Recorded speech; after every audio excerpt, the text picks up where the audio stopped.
هي الحلقات تحفظني بآيات من القرآن، هي الحلقات تملأني بحب المصطفى العدنان، هي الحلقات تحفظني بآيات من القرآن، هي الحلقات تملأني بحب المصطفى العدنان، وأخلص نيتي دوما لرب واحد ديان بروح ملؤها طهور.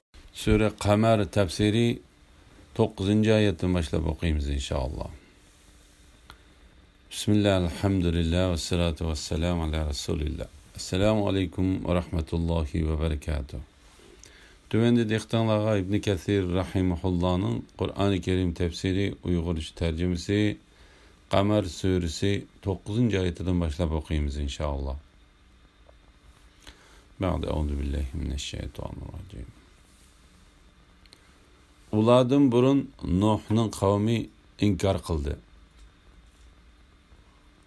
Ula bendimizni yani Nuh'nu inkar kılıp Mecnun dedi. O dinge davet kılıştın hayvi bilen men'i kılındı. O Rabbige hakikaten men bozak kılındım, yardım kıyın deb dua kıldı. Osmanның derizlerini koyulup yakıcı yağmur bilen içip ettik. Ziminden bulaklarını itildirip çıkardık. Allah takdir kıygan ularını g'arq kılıp halak kılış işiği binaen yağmur suyu bilen bulak suyu bir-biriga koşuldu. Nuh'ni taxta ve mıxla bilen yasalgan kiyimiga saldık. Kiyime bizning himoyamiz ostida manatdi. İnkar kılınganını yani Nuh'ni mukofotlash uchun Nuh'ning qavmini g'arq qildik. Uni yani tufan balasını ibret kılıp kaldırdık. İbret ağıcı bormi? Mening azabım ve agahlandırışlarım qandaq ekan? Hakikaten biz Kur'an'ni hifzi üçün asan kıldık. İbret ağıcı bormi? Nuh'ning qavmining qissasi bu qissadan ve başka kavimlerinin kıssalarından ilingan ibret doğrusida. Allah Teala mundaq deydi. Ey Muhammed sallallahu aleyhi ve sellem, senin kavminden ilgiri ulardan burun Nuh'ning kavmi inkar kıldı. Ular bendimizni yani Nuh'ni inkar kılıp Mecnun dedi. Yani onu inkar kıyganlıqını uçuk aşkarı bildirip onunla Mecnunluqni töhmet kılıp çapıldı. O dinge davet kılıştın hayvi bilen men'i kılındı. Yani ula onunla hayvi kılıp onu dinge davet kılıştın tostu ve hayatıga tahdis silip mundaq dedi. Ey Nuh, eğer sen peygamberlik davetinden yanmasan, sen çokum taş kesek kılınıp öldürülgüçilerden bolsan. O Rabbige hakikaten men bozak kılındım, yardım kıyın deb dua kıldı. Yani o men hakikaten ulağı tan kelişten ve karşı duruştan aciz geldim. Dinine sen özün yardım kıyın dedi. Osmanның darvozalarını koyulup yakıcı yağmur bilen içip ettik. Ziminden bulaklarını itildirip çıkardık. Yani ziminning hamma etrafıdan bulaklar itilip çıktı. Hatta otning o'rni bo'lgan to'nirlardanmi bulaklar itilip çıktı. Allah taqdir qilgan ularni g'arq qilib halok qilish ishiga binoan yağmur suyu bilen bulak suyu bir-biriga qo'shildi. İbn Jurayj İbn Abbasning osmonning darvozalarini qo'yilib yoqchi yağmur bilen içib etdik degan oyat haqida mundaq deganligini rivoyat qiladi. U kundan ilgari va u kundan keyin yağmur osmondan emas, faqat bulutdan yoqqan edi. U kunda osmonning darvozalari ichib etilib, yağmur bulutdan emas, osmondan yog'di. Allah Teala takdir qilgan ularni g'arq qilib halok qilish ishiga binoan yomg'ir suvi bilan buloq suvi bir-biriga qo'shildi. Nuhni taxta va mixlo bilan yasalgan kiyimiga soldik. Kiyime bizning himoyamiz, ya'ni bizning amrimiz bilan bizning ko'zimiz oldida himoyamiz va qo'g'dishimiz ostida ma'atdi. İnkar qilinganni, ya'ni Nuhni mukofotlash uchun Nuhning qavmini g'arq qildik. Ya'ni kafirlarni Alloh taologa kafir bo'lganliklari sababidan jazolash va Nuh alayhisalomga yordam berish uchun suvga g'arq qildik. Uni, ya'ni tufon bilasini ibrat qilib qoldirdik. Qatada bu oyat haqida Alloh taolo Nuhning kiyimisini ibrat qilib qoldirdi. U kiyimini hatta bu ummatning dastlabidagi kishilarmi ko'rgan deydi. Bu oyatning oshkor ma'nosiga qaraganda uningdan har qanday kiyimi ko'z tutilganligi chiqadi. Alloh taolo bu vaqtda mundaq deydi: Ularga bizning kamol qudratimizni ko'rsatadigan alomat shuki, biz ularning ota-bobolarini Nuh alayhisalomning nasi kerak va hayvonotlar bilan to'shqizilgan kiyimisiga tushirdik. Biz ular uchun shu kiyimiga o'xshash ular tushadigan narsalarni yaratdik. Shubhisizki, Nuhning zamonida cho'ng suv yamrab ketgan chaqda sizlarni, ya'ni ajdodinglarni biz kiyimiga soldik. Sizlarga uni ibrat qilish uchun, tutib oladigan quloqlarning uni tutib olishi uchun biz shunday qildik. Shunga Alloh taolo bu yerda mundaq deydi: ibrat og'uchi bormi? Ya'ni ibrat oladigan va'z nasihatni qabul qiladigan kishi bormi? Mening azobim va ogohlantirishlarim qanday ekan? Ya'ni menga kafir bo'lgan, mening payg'ambarlarimni inkor qilgan, payg'ambarlarim ilib kelgan narsalar bilan va'z nasihat olmagan kishilarga mening azobim qanday ekan? Men payg'ambarlarimga qanday yordam berdiganman va ular uchun ularning dushmanlaridan qanday intiqom oladiganman? Haqiqatan biz Qur'onni hifzi uchun oson qildik. Ya'ni kishilar va'z nasihat olsin uchun Qur'onni o'qishni va uning ma'nosini tushunishni xohlagan kishiga oson qildik. Alloh taolo bu vaqtda mundaq degan: bu ularning oyatlarni tafakkur qilishlari uchun, aql egalarining va'z nasihat elishlari uchun biz sana nozil qilingan muborak kitobdir. Ey Muhammad sallallohu alayhi vasallam, taqvodorlarga xush xabar berishing va sarkash qavmni ogohlantirishing uchun biz Qur'onni sening tiling bilan tushunishlik qilib nozil qildik. La ilaha illalloh Muhammad rasululloh. İbrat ağıcı bormi? Ya'ni Alloh taolo yodi ilish va tushunishni oson qilgan bu Qur'on bilan va'z nasihat oladiganlar bormi? Muhammad ibn Ka'b Qurazi bu oyatni gunohlardan yong'uchi bormi deb tafsir qilgan. La ilaha illalloh Muhammad rasululloh. Ad qavmi payg'ambari Hudni inkor qildi. Mening azobim va ogohlantirishlarim qanday ekan? Shubhisizki, ularni biz shumliqi uzilmaydigan shum kunda sovuq bo'ron avatib halok qildik. Bo'ron kishilarni o'rinlaridan yulib ketdi. Go'yo ular qo'mirib etilgan xorma ko'taklardek yotadi. Mening azobim va ogohlantirishlarim qanday ekan? Biz haqiqatan Qur'onni hifzi uchun oson qildik. İbrat og'uchi bormi? Ad qavmining qissasi to'g'risida Alloh taolo bu oyatda Hudning qavmi bo'lgan Addan xabar berdi. Ular xuddi Nuhning qavmi Nuhni inkor qilgandek o'z payg'ambari Hudni inkor qilganlar edi. Alloh taolo ularga shumliqi uzilmaydigan shum kunda, ya'ni shumliqi va halokati uzilmaydigan, balki ularga dunyoda nozil bo'lgan azob oxiratdagi azob bilan tutishib ketgan kunda qattiq sovuq bo'ronni avatdi. Bo'ron kishilarni o'rinlaridan yulib ketdi. go'yo ular qo'mir yutilgan xo'mi ko'taklardek yotatdi. Bu azob mundaq yuz berdi. Bo'ron ularning biriga kelatdi-da, uni yerdan ko'tarib, ko'zlardan g'oyib qiladi. Ondan uni orqaga yondirib, besh tashlaydi. U yerga tushib, beshi izilib ketadi-da, boshsiz jasad qoladi. Shunga Alloh taolo mundaq deydi. Go'yo ular qo'mir yutilgan xo'mi ko'taklardek yotatdi. Mening azobim va ogohlantirishlarim qandoq ekan? Biz haqiqatan Qur'onni hifzi uchun oson qildik. İbret ağacı bormi? La havle ve la kuvvete illa billah. La ilahe illallah Muhammeden Resulullah.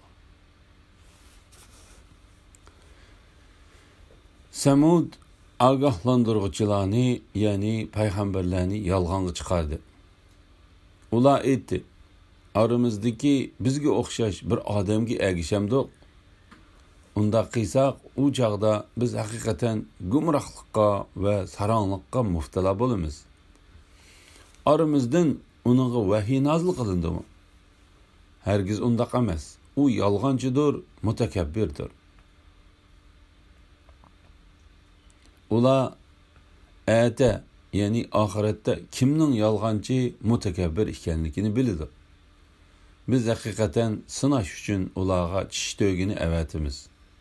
Ey Salih, ularning nima qilarini kutgin. Ularning aziyatlariga sabr qilgin.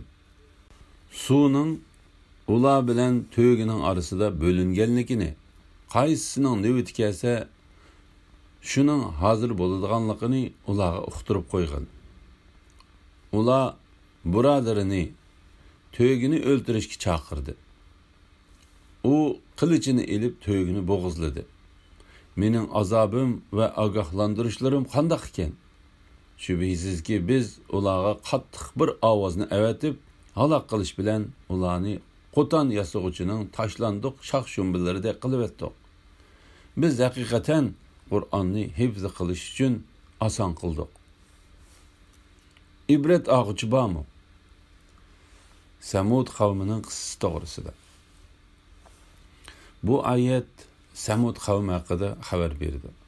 Ular Allohning payg'ambari Solihni inkor qildi. Ular aytdi: aramizdagi bizga o'xshash bir odamga ergishamdik. Unda qilsak, u chaqda biz haqiqatan gumrohlikqa va saronlikqa muftala bo'lamiz. Ya'ni ular agar biz hammamiz rahbarligimizni bizning ichimizdan chiqqan biriga topshirsak, u chaqda biz haqiqatan ziyon tortgan bo'lamiz deyishidir. Ondan ular vahiyning o'zlariga nozil qilinmasdan shu bir odamga xos nozil qilinganligidan ajablandi. Ondan uni yolg'onchi deb qaralab mundaq deydi: hargiz undaq emas. U yolg'onchidir, mutakabbirdir. Yani u yolg'onchilikda chekdan eshib ketkichidir. Ular ayta, yani oxiratda kimning yolg'onchi, mutakabbir ekanligini biladi. Mana bu ularga qilingan qattiq tahdid va ogohlantirishdan iboratdir. Alloh taolo mundaq deydi: biz haqiqatan sinash uchun ularga tish to'gini avatimiz. Yani Salih aleyhisselamның peygamberlikini ve onun ularga ilib kelgan vahiylerini tasdiqlashda Allah Taala'nın ularga ko'rsatgan mo'jizasi bo'lishi uchun Allah Taala ularning talabiga binoan qattiq bir toshdan qo'sqidagi bo'tliqi 10 oylik bo'lgan cho'ng bir to'gini ularga chiqarib berdi. La ilahe illallah Muhammed Resulullah. Allah Teala bendisi ve peygamberi Salihni buyurup mundaq dedi. Mundaq deydi: ey Salih, ularning nima qilarini kutgin. Ularning aziyatlariga sabr qilgin. Yani ularga nima ish bo'ladiganligini kutgin. Ularning sana qilgan aziyatlariga sabr qilgin. Yaxshi oqibat dunyo va oxiratdagi g'alaba cho'qim sana mansub bo'ladi. Suvning ular bilan to'ygining orasida bo'linganligini, qaysisining navbati kelsa, shuning hozir bo'ladiganligini ularga uqtirib qo'ygan.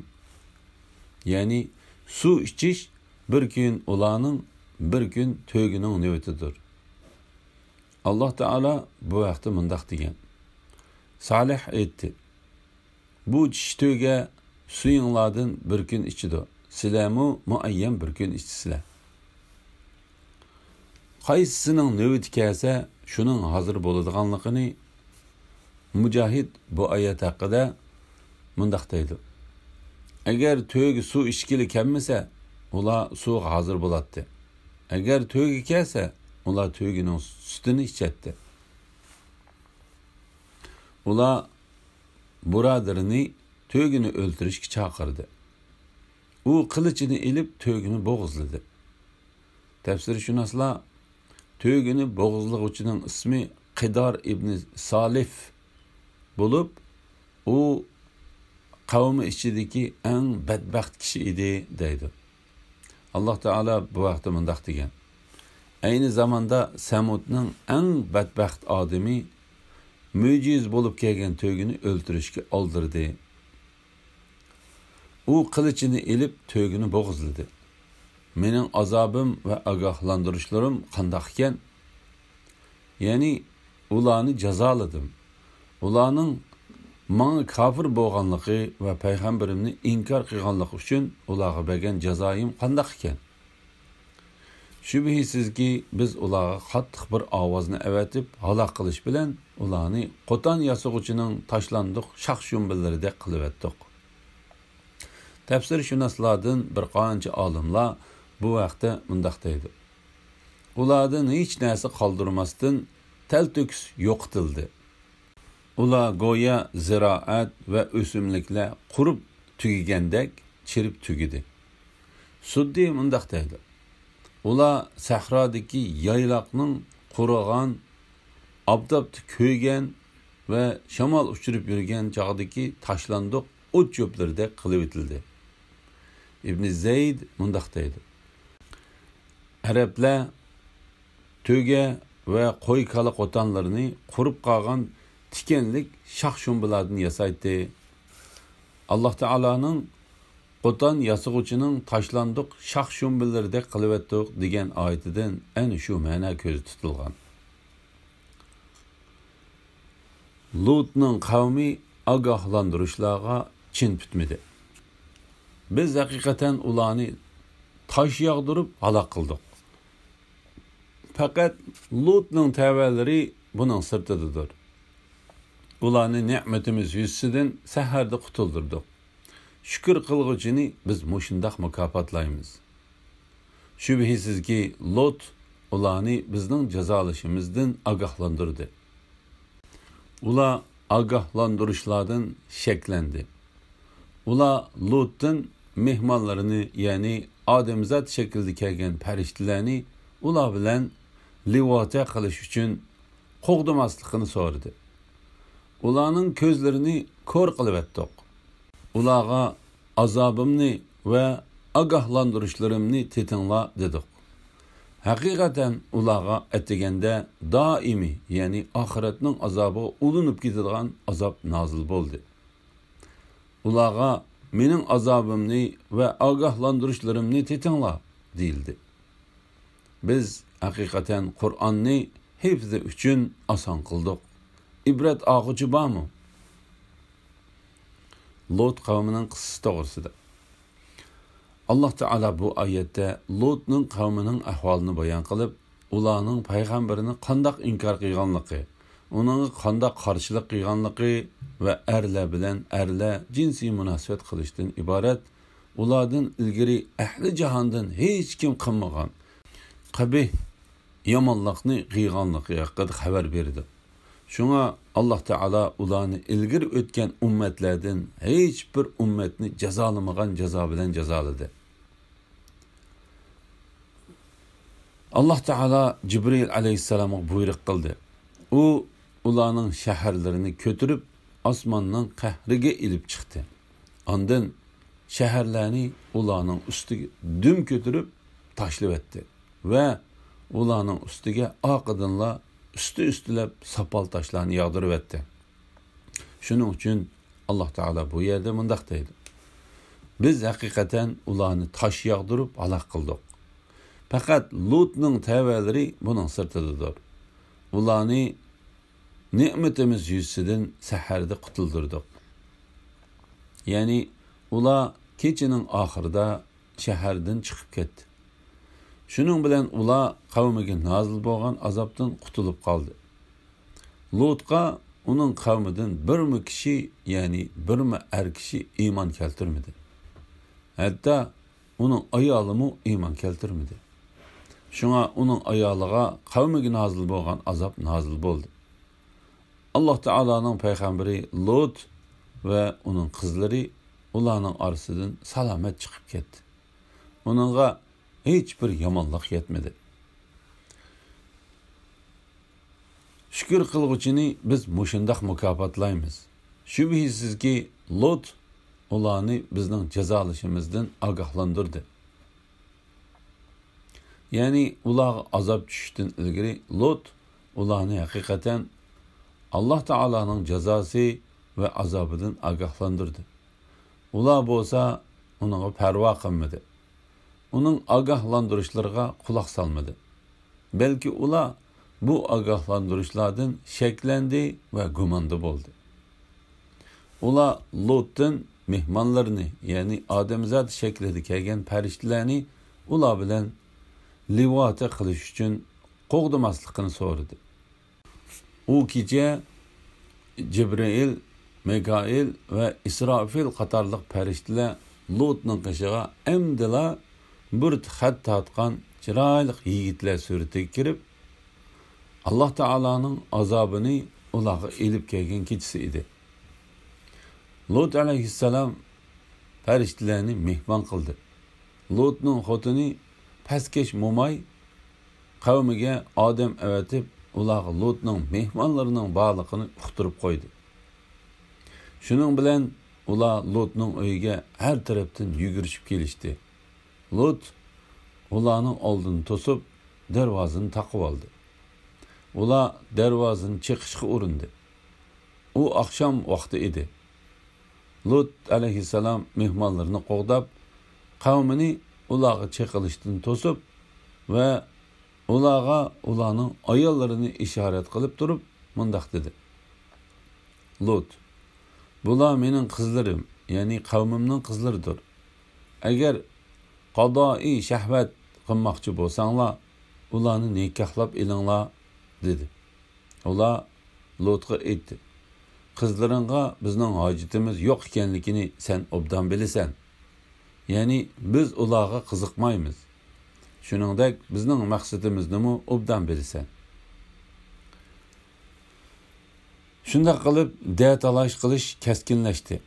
Ular hamma yaxshi so'zlarni rad qilib, faqat uyga kirmoqchi bo'lib, qattiq turib olgan chaqda Jibril alayhissalom ularning oldiga chiqib, qanotining bir uchi bilan ularning ko'zlariga urib etdi. Shuning bilan ularning ko'zlari ko'r qilindi. Ondan ular tamlarni yaqilab orqalariga qaytishdi ve Lut alayhissalomni ayet etiganda jazolaymiz deb unga tahdid selishdi. Allah Teala mundaq deydi. Hakikaten ularga etiganda daimi, yani ular hiç qichib qutulolmaydigan ve hiç ajrayolmaydigan ahiretning azobiga ulanib ketadigan azab nazil bo'ldi. Ularga mening azobimni ve agahlandırışlarımni tetinglar deyildi. Biz hakikaten Kur'an'ni hepsi üçün asan kıldık. İbret ağıcı bormi? La ilahe illallah Muhammeden Resulullah. Elhamdülillah yuqorida Sure Qamer tefsirinden 40. ayetkiçi anladınlar. Ahirini keyin qitimliq o'qishimiz davomlashtiramiz inşallah. Ve sallallahu ala Muhammed ve ala alihi ve sahbihi ecmaîn. Esselamu aleyküm ve rahmetullahi ve berekatuhu.